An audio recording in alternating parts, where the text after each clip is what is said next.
Cancer is the blanket term applied to diseases caused by the uncontrolled growth of abnormal cells. The group of diseases is characterized by their ability to grow out of control, which is why finding a cure for cancer still eludes many scientists today. Researchers believe that by combining strengthening training with aerobic exercises, cancer patients could significantly lower their risk of dying from the killer disease. Aerobic exercise is exercise that speeds up the heart rate and breathing, giving the heart and lungs a workout and increasing endurance. Strength training helps build muscle mass, stimulate bone growth, lower blood sugar and assist with weight control. Leandro Rezende, professor in the Department of Preventive Medicine at the Federal University of São Paulo's medical school, noted that most of the existing research on exercise and cancer prevention focuses mainly on aerobic activities. He explained that strengthening exercise, on the other hand, is typically part of workouts designed to build muscle mass and treat specific health problems.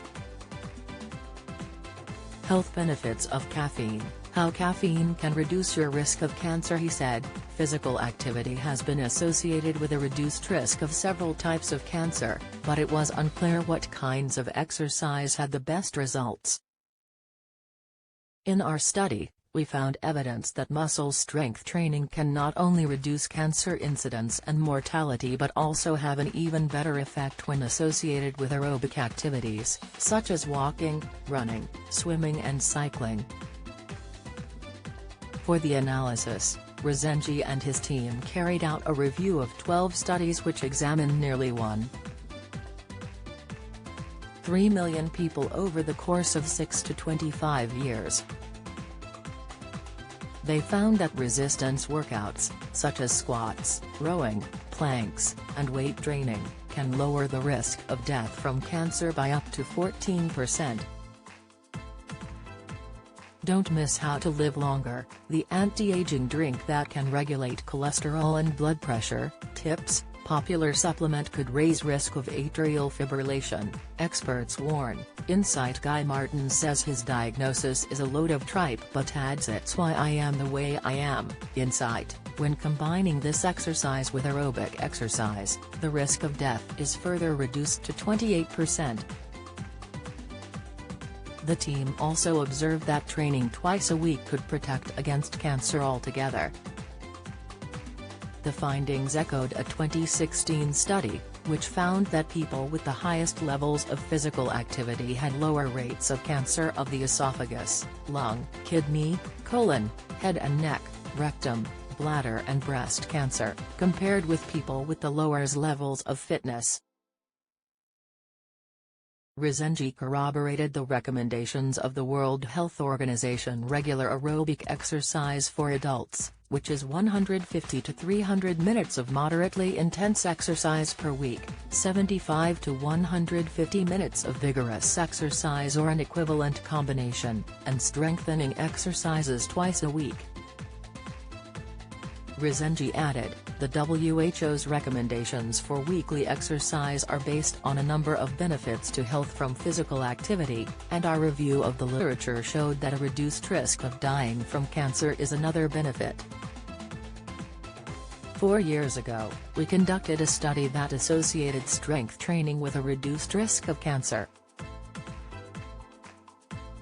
Meanwhile, other studies have been published, and we thought it would be interesting to undertake a systematic review of this literature in order to appraise all the evidence of this relationship. However, we went further to show that the benefits of muscle strengthening exercises in terms of reducing cancer incidence and mortality can be magnified when they're combined with aerobic exercises.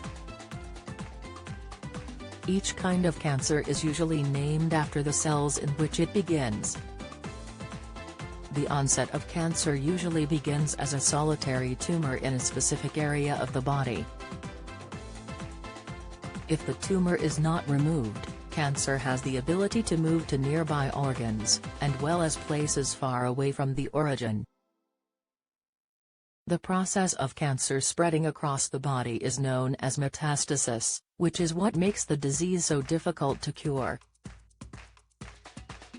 Although symptoms of cancer will vary depending on what part of the body is affected, the Mayo Clinic lists some general signs associated with the disease: fatigue, lump or area of thickening that can be felt under the skin, weight changes, skin changes, such as yellowing, darkening or redness of the skin, changes in bowels or bladder habits, persistent cough and trouble breathing, difficulty swallowing, persistent, unexplained fevers or night sweats. Related articles: high blood pressure, the popular fruit that can raise your reading, vitamin B12 deficiency symptoms, 4 signs that mimic dementia, bladder cancer, lower back is a symptom.